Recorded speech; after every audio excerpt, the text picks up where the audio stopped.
അഊദുബില്ലാഹി മിനശ്ശൈത്താനിർ റജീം. ബിസ്മില്ലാഹിർ റഹ്മാനിർ റഹീം. പ്രിയ വിദ്യാർത്ഥികളെ, അസ്സലാമു അലൈക്കും വറഹ്മത്തുള്ളാഹി വബറകാതുഹു. എല്ലാവരും സുഖമായിരിക്കുന്നെന്ന് വിശ്വസിക്കുന്നു.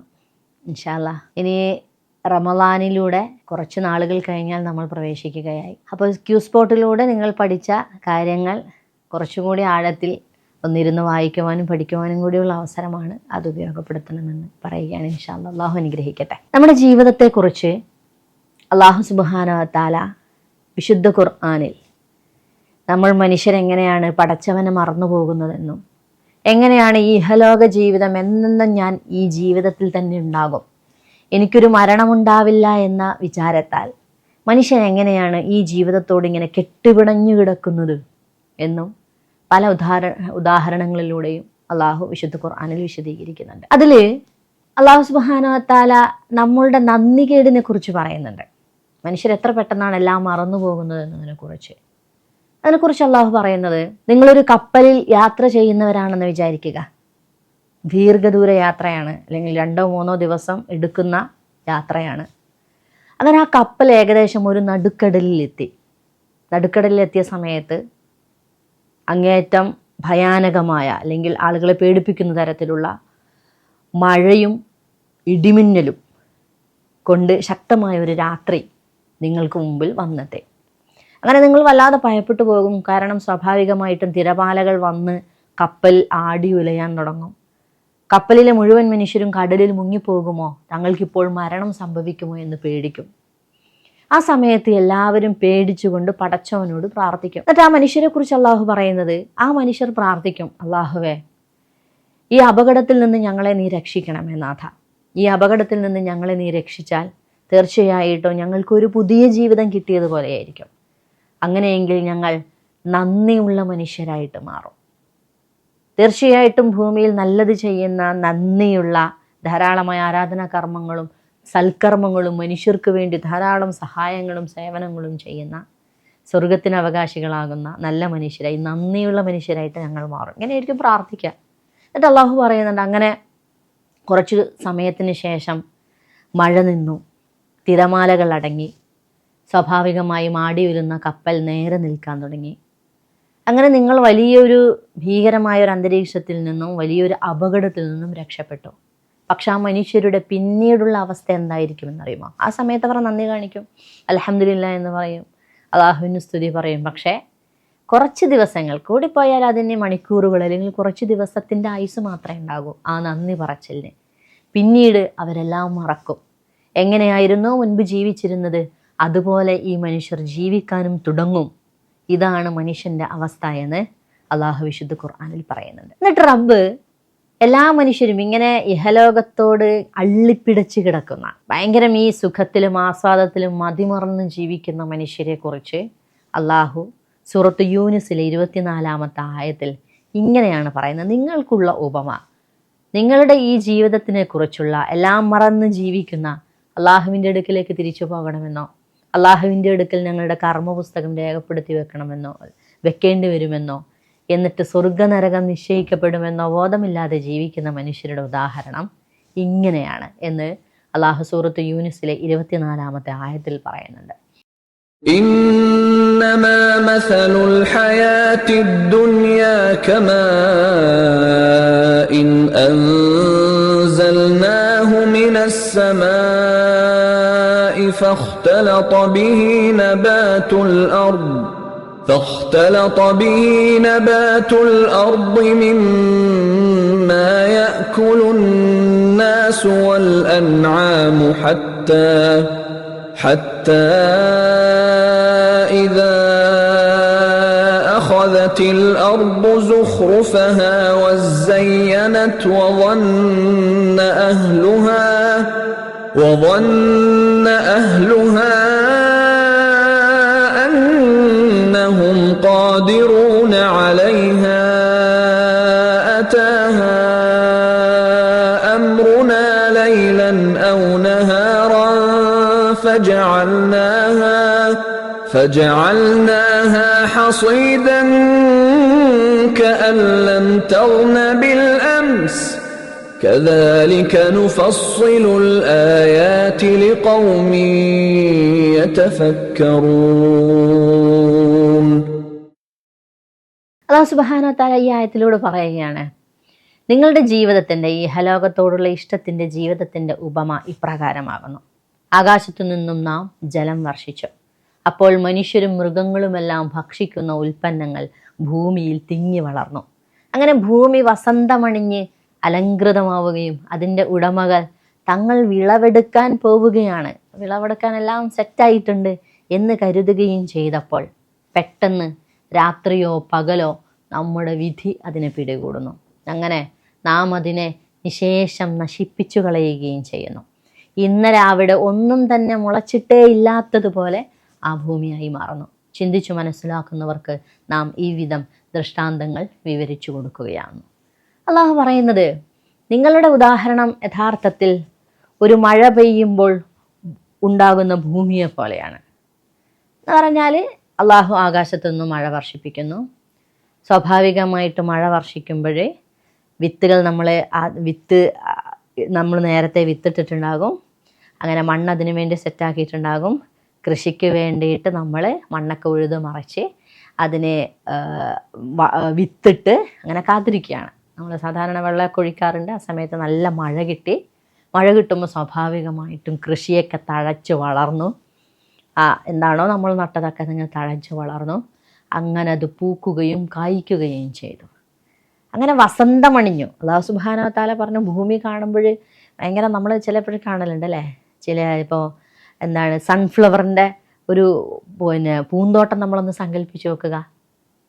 അതല്ല എങ്കിൽ നമ്മൾ നട്ടു വളർത്തുന്ന പലതരം പൂവുകളുടെ കൃഷി ഒന്ന് ആലോചിച്ച് നോക്കുക. എത്ര മനോഹരമായിരിക്കും അത്.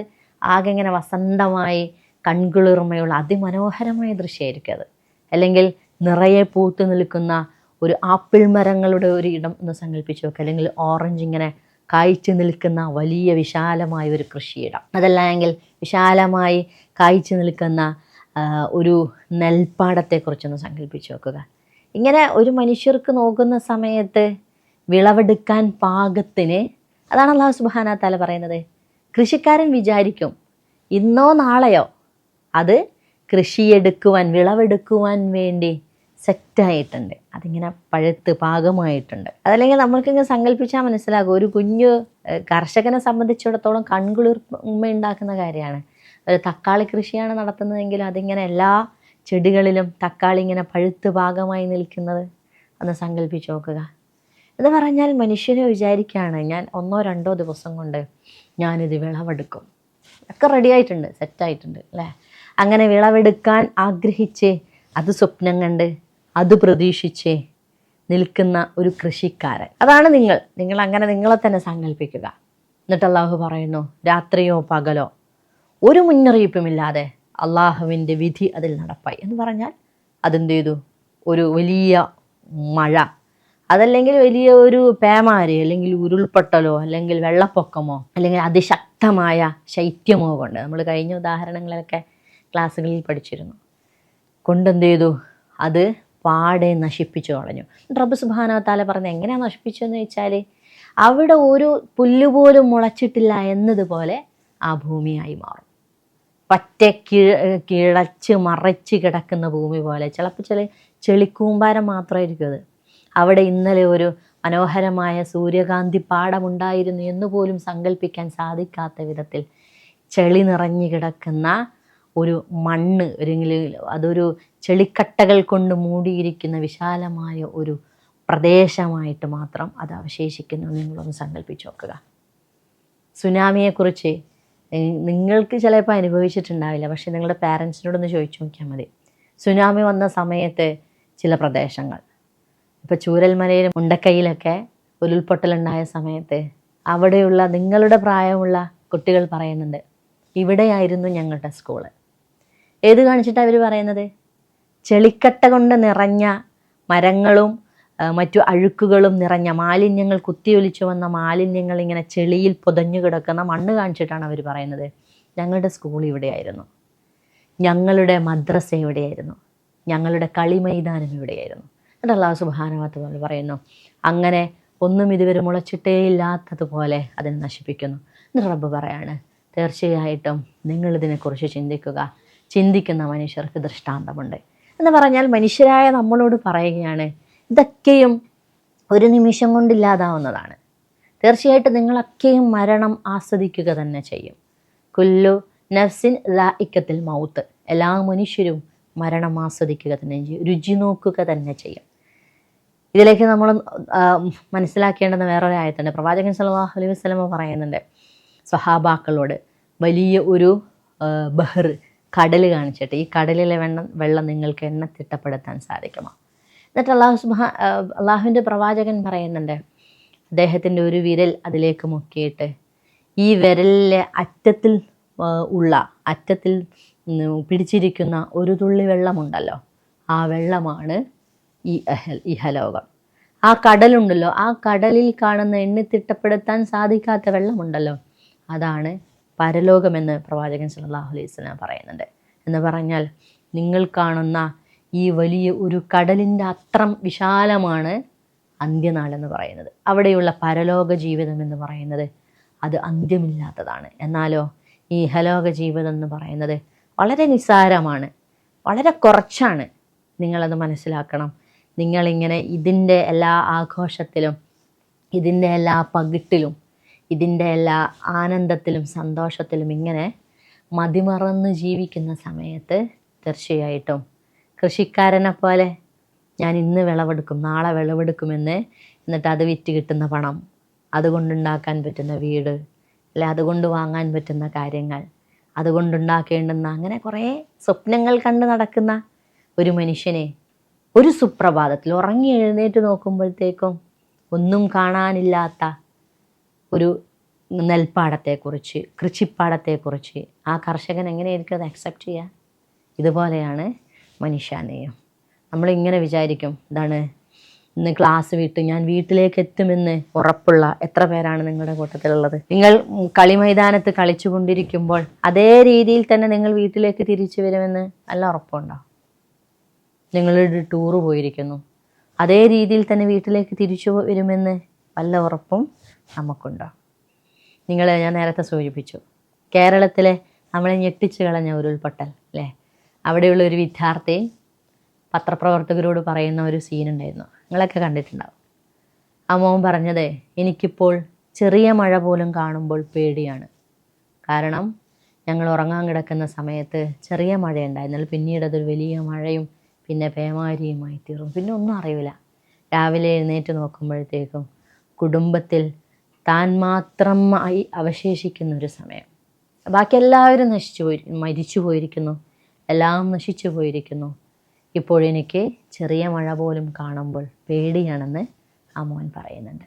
എന്ന് പറഞ്ഞാൽ നിസാരരാണ് നമ്മൾ, മരണം നമ്മളുടെ കൂടെയുണ്ട്. അതുകൊണ്ട് അള്ളാഹുവിൻ്റെ മുമ്പിൽ ഹാജരാക്കപ്പെടേണ്ട ആളാണ് ഞാൻ. അള്ളാഹുവിൻ്റെ മുമ്പിൽ നിവർത്തി വെക്കേണ്ടതാണ് എൻ്റെ കർമ്മപുസ്തകം. ആ കർമ്മപുസ്തകത്തിൽ ഞാൻ എന്ത് ചെയ്തു, നന്മയാണെങ്കിലും തിന്മയാണെങ്കിലും അത് തുലാസിൽ തൂക്കി നോക്കപ്പെടും. എന്നിട്ട് ആരാണോ ഏറ്റവും കൂടുതൽ നന്മ ചെയ്തത് ആ മനുഷ്യനെ സ്വർഗത്തിലേക്കും തിന്മ ചെയ്തവനെ നരകത്തിലേക്കും കൊണ്ടുപോകും എന്നത് നിങ്ങൾ ഓർമ്മയുണ്ടെങ്കിൽ നിങ്ങളിങ്ങനെ എന്ത് ചെയ്യില്ല, ഇഹലോകത്ത് ഇങ്ങനെ നിങ്ങളെ ചുറ്റിപ്പിടിച്ച് പിണഞ്ഞ് കിടന്ന് നിങ്ങളിങ്ങനെ ജീവിതത്തോട് അള്ളിപ്പിടിച്ച് നിൽക്കൂല. അള്ളിപ്പിടിക്കുക എന്ന് പറഞ്ഞാൽ ഇങ്ങനെ അതിലേക്ക് അമർന്നു പോവുക, മരണമുണ്ടെന്ന ബോധം പോലുമില്ലാതെ. അതുകൊണ്ടാണ് അല്ലാഹു സുബ്ഹാനഹു വ തആല ഇത്തരം ആയത്തുകളിലൂടെ നിങ്ങൾ അപകടമൊക്കെ ഉണ്ടാകുമ്പോൾ അള്ളാഹുവിനെ കുറിച്ച് ഓർക്കും. പിന്നീട് നിങ്ങൾക്ക് ആ അപകടത്തിൽ നിന്ന് നിങ്ങൾ രക്ഷപ്പെട്ടാൽ സുനാമിയെക്കുറിച്ച്, ആ സമയത്തൊക്കെ എല്ലാവരും ഇങ്ങനെ ഭയങ്കരമായി മരണത്തെക്കുറിച്ച് അള്ളാഹുവിനെ കുറിച്ചൊക്കെ വിശ്വാസികൾ ധാരാളമായിട്ട് ഭയന്നിട്ടുണ്ടാകും. പക്ഷെ എപ്പോഴും പിന്നെ മെല്ലെ മെല്ലെ മനുഷ്യനത് മറക്കുകയും ചെയ്യും അല്ലേ? ചെറിയൊരു ഉദാഹരണം നോക്കാം. ഹോസ്പിറ്റലിൻ്റെ മുമ്പിൽ അല്ലെങ്കിൽ ICUവിൻ്റെ മുമ്പിൽ, ഓപ്പറേഷൻ തിയേറ്ററിൻ്റെ മുമ്പിൽ ചെറിയൊരു ആക്സിഡൻറ്റ് നടന്നിട്ട് നമ്മളേതെങ്കിലും ബന്ധു അതിൻ്റെ റൂമിൻ്റെ ഉള്ളിലുണ്ടെന്ന് വിചാരിക്കാം. അതിൻ്റെ വരാന്തയിൽ പ്രാർത്ഥിച്ചിരിക്കുന്ന മനുഷ്യരെ നമുക്ക് കാണാൻ പറ്റും. അവരിങ്ങനെ പ്രാർത്ഥിക്കണ്ടാവും, കാരണം ഡോക്ടർ പറഞ്ഞിട്ടുണ്ടാവും ഞങ്ങളെ കൊണ്ട് പറ്റുന്നത് പരമാവധി ഞങ്ങൾ ചെയ്യും, ഇനി മേലെയുള്ളവനാണ് ചെയ്യാൻ പറ്റുക. നമ്മൾ എത്ര കോടി മുടക്കിയാലും അതിൻ്റെ സഹായത്തിനൊരു പരിമിതിയുണ്ട്. അവസാനം നമ്മളോട് പറയും നിങ്ങൾ പ്രാർത്ഥിച്ചുകൊള്ളൂ, അങ്ങനെ പ്രാർത്ഥിക്കുന്ന മനുഷ്യൻ പ്രാർത്ഥിക്കുന്നത്, അള്ളാഹുവേ ഇനി നീയല്ലാതെ രക്ഷയില്ല, നാഥ നീ ഞങ്ങളെ കൈവിടരുത്. എന്നിട്ടാണ് അള്ളാഹു സുബ്ഹാനഹു വ തആല ഇതൊക്കെ നമ്മളിങ്ങനെ മനസ്സിലാക്കണം. പിന്നീട് അങ്ങനെ രക്ഷപ്പെട്ട മനുഷ്യൻ രക്ഷപ്പെട്ടു, ജീവിതത്തിലേക്ക് വന്നു, മെല്ലെ മെല്ലെ ഇത് നമ്മൾ മറന്നു പോകുന്നോ എന്ന് അള്ളാഹു ചോദിക്കുകയാണ് ഈ ഉദാഹരണത്തിലൂടെ. അപ്പോൾ ഇത്തരം ഉദാഹരണങ്ങൾ തീർച്ചയായിട്ടും നമ്മുടെ ജീവിതത്തിലേക്ക് ഇങ്ങനെ കണക്ട് ചെയ്ത് വായിക്കാൻ, എക്സാമിൻ്റെ സമയത്ത് നന്നായി അള്ളാഹുവിനോട് പ്രാർത്ഥിക്കും, പിന്നെ അള്ളാഹുവേ നീ എന്നെ കൈവിടയില്ലേ എന്ന് പ്രാർത്ഥിക്കും. പിന്നീട് നമ്മൾ പടച്ചവനെ മറന്നു പോവുകയും നിസ്കാരത്തിൽ വീഴ്ച വരുത്തുകയും ചെയ്യുന്നുണ്ടോ എന്നൊക്കെ നമ്മളൊന്ന് ചിന്തിച്ചു നോക്കാം ഇൻഷാ അല്ലാഹ്. അപ്പോൾ ഇത്തരം ഉദാഹരണങ്ങൾ കൃത്യമായിട്ട് ആലോചിച്ച് പഠിച്ച് മനസ്സിലാക്കി ജീവിതത്തിൽ നാഥനോട് നന്ദിയുള്ള മനുഷ്യരായി തീരാൻ നമുക്ക് സാധിക്കേണ്ടതുണ്ട്. റബ്ബ് നമ്മെ അനുഗ്രഹിക്കട്ടെ. ഇനി ഒരു ക്ലാസ്സിൽ കാണുന്നവരെ അസ്സലാമു അലൈക്കും വറഹ്മത്തുള്ളാഹി വബറകാതുഹു.